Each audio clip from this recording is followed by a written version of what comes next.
घबराहट और पाल्पिटेशन, इस पे आज हम बात करेंगे। मैं हूं डॉक्टर हसन मुर्तजा और आप देख रहे हैं डॉक्टर हसन मुर्तजा ऑफिशियल। अक्सर लोग ये शिकायत करते हैं कि उनको बहुत ज्यादा घबराहट होती है, सांस चढ़ता है जब वो थोड़ी सी मशक्कत करते हैं या बहुत अच्छा खाना भी खा लेते हैं, उसके बाद भी ऐसा होता है, उनके सर में दर्द होता है, सांस रुकना शुरू हो जाता है और दिल की धड़कन तेज हो जाती है।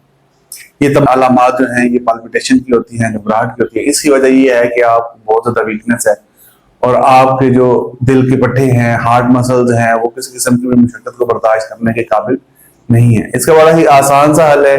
एक तो आपने अपना खाना बेहतर करना है, अपने खाने को 2 टाइम से 3 टाइम पे लेके आए, 3 टाइम खाना खाएं, चाय का कम से कम इस्तेमाल करें, नाश्ते में चाय बिल्कुल इस्तेमाल ना करें और नाश्ते को जितना बेहतरीन हो सकता है उतना बेहतरीन बनाएं। अपने नाश्ते में हाफ बॉइल अंडे का इस्तेमाल करें, फिर रात के खाने में मीठे का इस्तेमाल करें और कम से कम इतना मीठा जरूर हो कि जो रात के खाने की जो तुरशी है उसको खत्म कर सके।